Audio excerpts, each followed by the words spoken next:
Luke 17:11 through 19. Now, on his way to Jerusalem, Jesus traveled along the borders between Samaria and Galilee. As he was going into a village, 10 men who had leprosy met him. They stood at a distance and called out in a loud voice, Jesus, Master, have pity on us.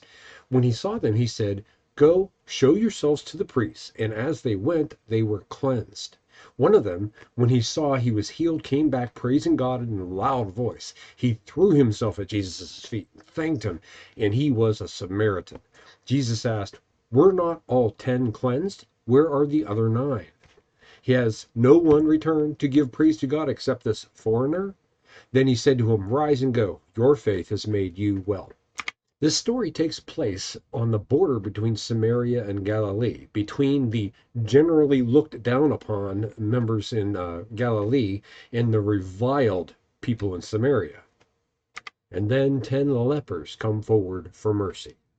It is a scene of rejection, ostracization, and wretchedness, and Jesus is in the middle of it. So when Jesus asks the rhetorical question, Has no one returned to give praise to God except this foreigner? He's asking that to his disciples.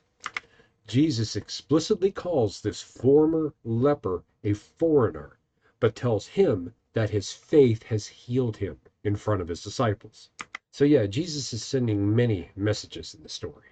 He sent 10 to the priests, at least 3 that I count to his disciples, 1 to the returning leper, and a very important one to the sick, the Samaritans and the Galileans, and to you and I.